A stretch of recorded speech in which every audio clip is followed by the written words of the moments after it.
Hi friends, சுற்றுப்பழி சுடரை serial இனி வரப்போகிற எபிசோட்ஸ்க்கான ப்ரோமோ தான் அந்த வீடியோவில் பார்க்க போகிறோம். அடுத்தடுத்த சுவாரஸ்யங்களை தெரிஞ்சுக்க வீடியோவை ஸ்கிப் பண்ணாமல் கடைசி வரைக்கும் பாருங்கள்.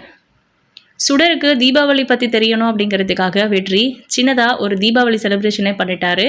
அதனால் எல்லாரும் சந்தோஷமாக தான் இருந்தாங்க.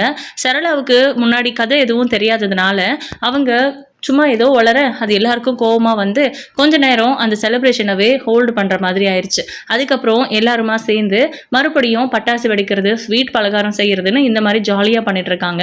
அந்த மாதிரி எல்லாரும் என்ஜாய் பண்ணிட்டு இருக்கிற சமயத்தில் நம்ம அபிக்கு ஏற்கனவே குண்டடிப்பட்ட ரொம்ப வீக்காக தான் இருந்தாங்க. அந்த பட்டாசு சத்தத்துக்கோ என்னமோ அவங்க கொஞ்சம் பயந்து அப்படியே கீழே விழ பார்த்தாங்க. நம்ம வெற்றி போய் தாங்கி பிடிக்கிறாங்க. அவங்க மயங்கிட்டாங்க. சுடர், சண்முகம்னு எல்லாருமே அபின்னு கத்துறாங்க, அம்முன்னு கத்துறாங்க. ஆனாலும் அவங்க எந்திரிக்கவே இல்லை. தனி தெளிச்சு பார்க்குறாங்க. அப்போவும் கண் விழிக்கலை. உடனே நம்ம வெற்றி கொஞ்சம் கூட லேட் பண்ணக்கூடாது அப்படிங்கிறதுக்காக அபியை தூக்கிக்கிட்டு வெளியே போய் ஆட்டோ தேடுறாரு. ஆட்டோவே கிடைக்கல. அதுக்கப்புறம் சண்முகம் அவர் வண்டி எடுத்துகிட்டு போய் ஆட்டோ ஸ்டாண்டில் ஒரு ஆட்டோவை கூட்டிகிட்டு வராரு. அதுக்கப்புறமா அந்த ஆட்டோவில் ஹாஸ்பிட்டலுக்கு கூப்பிட்டு போகிறாங்க. அங்கே போய் அட்மிட் பண்ணதுக்கப்புறம் தான் தெரியுது அவங்க ரொம்ப ஸ்ட்ரெயின் பண்ணியிருக்காங்க. அந்த ஸ்டிச்சஸில் பெரிய பிரச்சனை இருக்குது. உடனே அவங்கள அட்மிட் பண்ணி ஆகணும் அப்படிங்கிற மாதிரி சொல்கிறாங்க. பிளட் தேவைப்படுங்கிற மாதிரியும் சொல்லியிருக்காங்க. இப்போ வெற்றிக்கு என்ன பண்ணுறதுனே தெரியல. இவங்க கிட்ட வேற காசு பெருசாக இல்லை. ஸோ அதனால் கர்ணாவுக்கு கால் பண்ணி இந்த மாதிரி சண்முகம் ஃபேமிலியில் இருக்கிறவங்களுக்கு யாருக்கோ ரொம்ப உடம்பு முடியல, ஹாஸ்பிட்டலில் அட்மிட் பண்ணியிருக்காங்க அப்படின்னும் உடனே 2 லட்ச ரூபாய் காசும் கேட்குறாங்க. நீங்கள் கொடுங்க, சம்பளத்தில் பிடிச்சிக்கலாம் அப்படின்னு. இதெல்லாம் என்கிட்ட கேட்கணுமா வெற்றி, நீயே பார்த்து பண்ணுடா அப்படின்னு சொல்கிறாங்க. சரி ஓகே அப்படின்னு சண்முகத்துக்கு ஆஃபீஸ்லேருந்து 2 lakhs அமௌண்ட்டை சேங்ஷன் பண்ணி கொடுக்குறாங்க.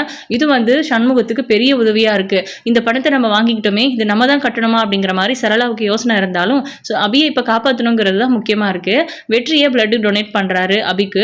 அதே நேரத்தில் பணம் கட்டினதுமே அவங்க சர்ஜரியை, அதாவது ரீசர்ஜரி மாதிரி ஏதோ பண்ணுறாங்க. சம்திங் அது பெரிய இஷ்யூங்கிற மாதிரி தான் பேசிக்கிறாங்க. ஸோ இப்போ அபி கண் விழிச்சிட்டாங்க. அதுக்கப்புறம் தான் டாக்டர் சொல்கிறாங்க, சரியான நேரத்துக்கு உங்களை ஹாஸ்பிட்டலில் கூட்டிகிட்டு வந்து சரியான நேரத்துக்கு பணம் கட்டாமல் இருந்திருந்தா கண்டிப்பாக உங்கள் உயிருக்கே ஆபத்தாக போயிருந்திருக்கும் அப்படிங்கிற மாதிரி சொல்கிறாங்க. உங்கள் பொண்ணை கூப்பிட்டு முதல்ல பேசுங்க, அவங்க தான் ரொம்ப துடிச்சு போயிட்டாங்க அப்படின்னு சொல்கிறாங்க. சுடர் வந்து பேசுகிறாங்க. சுடருக்கு ரொம்ப பயமாக இருந்துச்சு அப்படிங்கிறதெல்லாம் சொல்லி ரொம்ப அழுகுறாங்க. சரி சுடர், எனக்கு ஒன்றும் இல்லை, நல்லா தான் இருக்கேன். என்ன நடந்துச்சுன்னு கேட்டதுக்கு அப்புறம் தான் வெற்றி என்னெல்லாம் பண்ணாருங்கிறத பற்றி சொல்கிறாங்க.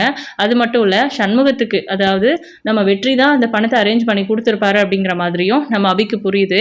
அபி வந்து சுடர் கூட இல்லாமல் நம்மளும் போயிருந்தோம்னா சுடரோட நிலைமை என்ன ஆகுறதுன்னு யோசிச்சு வெற்றியை உள்ள அனுப்ப சொல்லி வெற்றிக்கு நன்றி சொல்கிறாங்க மனசார.